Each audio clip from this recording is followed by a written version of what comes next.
from the Ticats Audio Network. This is Ticats Today with Louie Butko. Yes, it is Ticats Today for a Thursday, September the 15th, 2022. How are we already at the halfway point of September? It's a question I've been asking myself all day, but we've made it here, and we're halfway through the month, and we're more than halfway through the week as the Ticats getting set for Saturday's game against the Winnipeg Blue Bombers. And as a reminder, it is Hall of Fame weekend down here at Tim Hortons Field, so we'll be bringing you special Ticats Audio Network coverage from the ceremony on Friday. And again, of course, the game itself, 4 o'clock kickoff here. And it is a South Plaza Saturday. As come on down before the game, lots of stuff going on in the South Plaza before the game, including an autograph session with featured alumni, including our alumnus of honor, Mike Filer, who will be making his return to Tim Hortons Field. So hopefully you'll be joining us on Saturday. Ticats.ca is where you can get your tickets. Coming up on today's show, we'll be joined by the Hamilton Spectator, Steve Milton. Get his thoughts on the team as they get set for a tough game against the Winnipeg Blue Bombers this weekend. We'll also hear from Coach O as we normally do, and we'll hear from Kam Kelly as well as we caught up with him after practice today. So all that coming up here on Ticats Today. We appreciate you checking us out here on the Ticats Audio Network, and make sure to like and subscribe so you never miss an episode of this show or any of the other great shows we have for you, including a brand new episode of Morreale and Hitch. Yeah, episode 29 now available, and you can check it out. And they got some stories from, they were our alumni of distinction last week, and Morreale and Hitch are back, so you can catch that episode wherever you found this one on the Ticats Audio Network. Just a little bit of news and notes, and I'm not going to spend too much time on this because we'll be focusing on this later on this week, probably tomorrow, when we're joined by Assistant GM Spencer Zimmerman.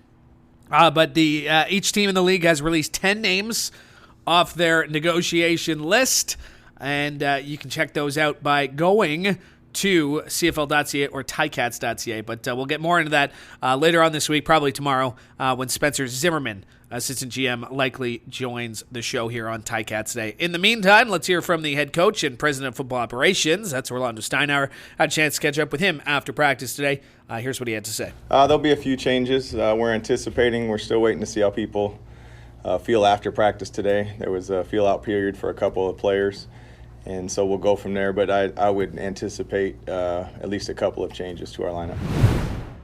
Yeah, that's a good question. Wes, just him and Don are different, as is Erlington. They're all different backs and bring what they bring to the table. And sometimes you shuffle the lineup according to the opponent, and sometimes you shuffle it to shuffle it. And so that's kind of where we're at. I find that most teams are all physical up front, and this football team's no different. And so, we're not afraid to line up with Don or Erlington, despite any of the fronts across the league. Sometimes it's just a change-up. Well, they just, besides being talented and executing at a high level, and I would say it's been timely for them. Yeah. They've won all different ways. In my opinion, they've come from behind. They've done it at home. They've done it on the road. They responded from a loss, and they're champions. So that then you add on top of that the mental perspective, and I just think they have a strong belief. Everybody kind of knows their expectations, and they kind of got it rolling right now. So, the challenges are the same ones that everybody that's faced them. I would just say there should be no level of comfort regardless if you're up or you're down. We've kind of experienced that throughout this season. We've been up, we've been down, and come back. And so, that's why it's really about the play that's in front of you and what we refer to as the next play. You can't worry about too far down the road past that play because you can't control it. The only controllable factor is the next play in front of you. So, addressing those type of things are what the facts are, but it has no bearing on the next play during the football game. I think it's been a bit of a roller coaster for sure for Dane. He's made some decent plays. He's made some plays that I'm sure he wished had never happened. We wish had never happened. But that's all brought us to this point right now, coming up. Saturday at 4 o'clock. So I would just say it's been up and down for him. Would you like to see more consistency from him? Absolutely. That's that's anybody who's playing quarterback. You desire consistency, 100%. I just remember the first mini camp. We were doing those at the time, and it was just quarterbacks and receivers when we had acquired them in Toronto. And, you played against it. You saw the corner ball. You saw how he threw it. But that was the first time up close and personal where you got to see him throw multiple ones in practice. And I'll be damned if they didn't look just like the game. And it's just so consistent, and he throws just an enormously catchable ball. And I think the other thing that kind of goes unnoticed is early in his career, he did run with it a little bit. He's never a run-first guy, but he was very effective in the shovel game and, quarterback draws and those type of things. And I think the other thing that goes unnoticed with him is he's tough. He took a lot of hits, and he reminded me a lot of Danny Mack when I spent time around him, meaning he always took the blame when we didn't do well, and never took the praise when everybody knew that he was the huge reason why we won. So congratulations, Ricky. It's awesome. I'm excited for him. And that is the head coach and president of football operations of the Ticats, Orlando Steinauer, as we caught up with him after practice today. And just on that last answer there, if you weren't able to pick it up on it from context, he was talking about Ricky Ray, and who will be going into the Canadian Football Hall of Fame. And Milton and I were talking about this. Steve Milton's going to be joining me in a second. We're talking about this not on the air, but a lot of connections to the 2012 Grey Cup champion, and I don't even want to say it, Toronto Argonauts, but Mike O'Shea was a coach on that team. Orlando Steinauer was a coach on that team. Ricky Ray was the starting quarterback. And a young Zach Caleros was the backup for the Argos at the time. So lots of connections from that 2012 team. Part of this weekend, but that's what we love about the CFL is all the connections. And it's a small league, and we love it. But just a kind of a cool quartet of guys that played a huge role. Chris Van Zyl on that team as well. So just interesting little tidbits. 10 years ago, that Grey Cup was the 100th Grey Cup as we get set for the big one in a couple years when the Ticats get to host again, which we're very much looking forward to here at the Hamilton Ticats organization. All right, let's hear from some more post-practice sound. I had a chance to catch up with Kam Kelly after practice today, and here's what he had to say about getting set for the Blue Bombers.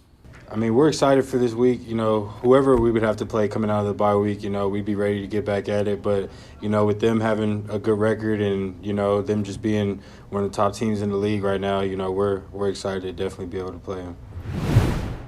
Jovan's my guy, that's my roommate when we travel, so we talk a lot. We're on the same page about a lot of stuff. We hold each other accountable, but he brings energy and a fire to the game that, that our team needs. I feel like we have a lot of heartbeats on defense, and he's definitely one of them.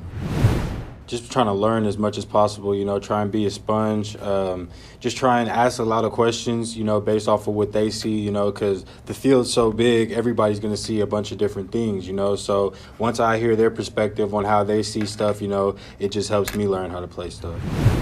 I mean, that's something that we harp on from day one of training camp. The ball is the issue. That's what we're trying to get after. So, if we could help out the team by scoring some points or, just creating takeaways to get the ball back to our offense with, some good field position, that's something that we work on every day in practice. We harp on it in meetings, and, we're trying to make sure it translates into the game. They run the ball well. Zach is very opportunistic. He is very mobile, like we talked about. Their O-line is good. They got receivers. We just got to come out and we got to play our game. We got to make sure that we, just do what we do, play Ticat ball, and just make sure that we stay focused and play for 4 quarters. And that is linebacker Kam Kelly as we caught up with him after practice today. All right, for more on Saturday's game, I had a chance to catch up with Steve Milton as we waited for the players to come down after practice today. And we started our conversation. I started off the conversation by asking Milty about, he has seen some bad teams here. Don't get it wrong. But 3-9, this 3-9 Ticats aren't a bad team, are they, Milty? No, I mean, if they finish 4 wins, 5 wins or something, it probably of the time that I've been with the team, it's probably among the best of those, which is, of course, like being the wettest desert. So we talked about it with Coach, and I mean, he's so quick to say, injuries are a part of the game, but you and I were talking about this watching today. I mean, you look at this injured list and the guys who are on it and the roles that they play, not making excuses for this group, but... Yeah. No, I mean, the excuse is there if they want to take it, and teams that take excuses don't tend to win. I mean, Toronto's had a pretty hefty, big star type of thing. It was a little more expected in Toronto's case than it has been in Hamilton's. I don't think anybody expected Addison to go down again, and let's not forget Lawrence Woods and what that's done to the return game, which was very, there was a threat to score a touchdown every time they had the ball. That's a big part of it when your offense isn't going very well. And his gunner on the coverage. And a gunner on the coverage, and gunners, other potential gunners like Turnowski and a few other guys. That's been very, very harmful that way. Having to always adjust the offensive line with Chris Van Zyl much of the year, that's been very frustrating for him personally, I would assume. Yeah, we were just talking about this. Derek Taylor just tweeted it out. Ticats, this will be the 8th different offensive line combination that the Ticats will be. Yeah, and I've seen more, and in recent years too. But one of the things that when they looked like they were showing signs was when they had sort of the offensive line together for a while. But they've had to make adjustments and I gathered from what Orlando's been saying this week that some of this was both on the line and I think at running back is just to shake things up, besides a specific opponent. And I get that. You've got to sort of do something. And I'd like to see a couple of other adjustments. They've got to make a better adjustments at halftime. There's no doubt about that. So the Blue Bombers are 12-1. They're 2-time defending Grey Cup champions. They're being led by someone who will likely be in the MOP conversation for the second year in a row. Why should Ticats fans think the team has a chance this weekend, Milty? Well, because they play the games, and that's the only reason at this point in time. If you're betting on this thing, you're especially with a fairly low point spread, I think, given that, well, it's at home, right? So that's worth a few points. But things happen, and the Bombers have shown some weakness at points, but then that was a pretty emphatic win over Saskatchewan, particularly given that they've been, kind of winning in funny ways. But it was emphatic, that win, and they know when to be emphatic. And you're right about Zach Collaros. As long as they've got him, it's a 60-minute game. And one thing I know about the Tiger Cats this year is they do not play a 60-minute game. There's just no way around that. They do not. I mean, they didn't score in the last how many minutes of the last game? 43 minutes. Yeah. 43 minutes. They didn't score a point. Yeah. Interception. Yeah, that was it. Stanley Bryant, too. I mean, we talked about Zach being able to stay upright. We talked about this earlier, that it looked at a point that Zach was one hit away from never playing again. Yeah. Right? And what did he need? He needed offensive lineman of the year like Stanley Bryant to keep him upright. How difficult of a task is this for the Ticats defense to try and put some pressure on number 5? It's going to be tough. Yeah. I mean, it is going to be tough because they got to keep him between the tackles. And they get a decent... they get a pretty decent running game. It's not the same as when they had Harris, but they've got a decent running game when it's on. But you can stop it. And this is a good team at stopping it. The problem, I mean, when you look at, they were 80% of their conversions on second downs last game, and I think they're close to 60% overall. When you compare that to the Ticats, were 30% last game and somewhere around 42% overall. And part of that is because of first down. I mean, you got Zach Collaros can make something out of nothing on second down, but he's also had a lot of shorter, like advantageous 2nd and 5 or better or shorter to work with, and you can't give him that, not with the tools he's got. And you remember he's been doing, I mean, Ellingson's been out since, second week in August or something like this, and the manner in which they've responded. Yeah, they've got to keep that in check because I don't know that they can score 30 points. So they can't allow 30. Yeah. They just really can't. Dalton's shown one of those guys who's stepped up as well. And how big of a game is this for Dane Evans, do you think? Massive. Yeah, I think he needs to have some positive affirmation. You can't just be looking at certain plays. You got to be looking at the whole thing. Orlando's talked about his consistency, and Dane would be the first guy. I mean, one thing Dane is honest about where he's at, and he was pretty honest about the last game that he saw action in, and almost brutally honest, almost over honest on it. But I appreciate that as both a human being and as a journalist.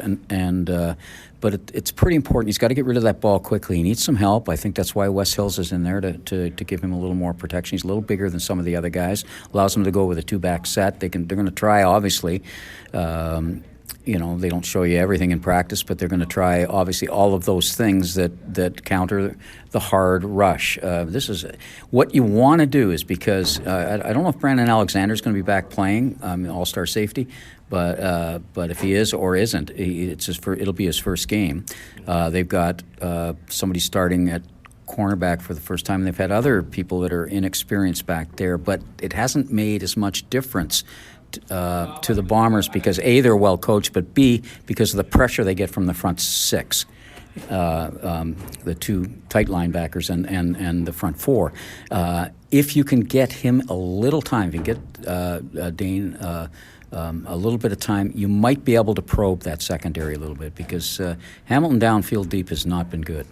And maybe we're giving them too much of a pass, but there's been some drops by these receivers this season at key points. I go back to the one. I think it was Tim White, right at the 5-yard line in the Labor Day Classic. I mean, that is a huge momentum swing in this. Key points. That's exactly the types of things I've talked about, that you and I have talked about, and Dunbar's had a couple, and I think almost everybody's had 1 or 2 in there, and that's what was a really kind of one of those points that somebody was making. I think it was Braylon Addison early in the year, where he said, you think it's okay if you only make 1, but if 24 guys rotate, make a mistake, it's one of them or 2 of them or 3 of them in those games are going to be the ones that turn the thing around. That should be a good one. Milty, thanks for doing this. Okay, Louie. My thanks to Steve Milton for joining me today. My thanks to you as well, because you know what? We could not do the show without your support, so we very much appreciate it. Keep your ears open, as a brand new episode of Speaking with the Enemy should be dropping shortly, as I get to catch up with Derek Taylor, play-by-play voice of the Winnipeg Blue Bombers. So make sure to subscribe to the Ticats Audio Network so you never miss that show or this show or any of the other amazing shows we love putting out for you here on the Ticats Audio Network. Ticats fans, it's time to ride on our strength. From now until October 13th, purchase 4 eligible Hercules passenger or light truck tires to receive a $100 Ticats rewards card and be entered to win our road trip sweepstakes. Available at participating Active Green and Ross, Ontario locations, or visit HerculesTires.com/AGR rewards. All right, that'll do it for us today. We'll wrap up the week on a brand new episode tomorrow, same time, same place, here on the Ticats Audio Network. I'm Louie Butko, hoping you have a great day. Ticats Today can be heard every weekday, and we would like to hear from you. Email us at gameday@ticats.ca. Have a question or an opinion? We want to hear it. That's gameday@ticats.ca. Subscribe to the Ticats Audio Network on Spotify or wherever you get your podcasts.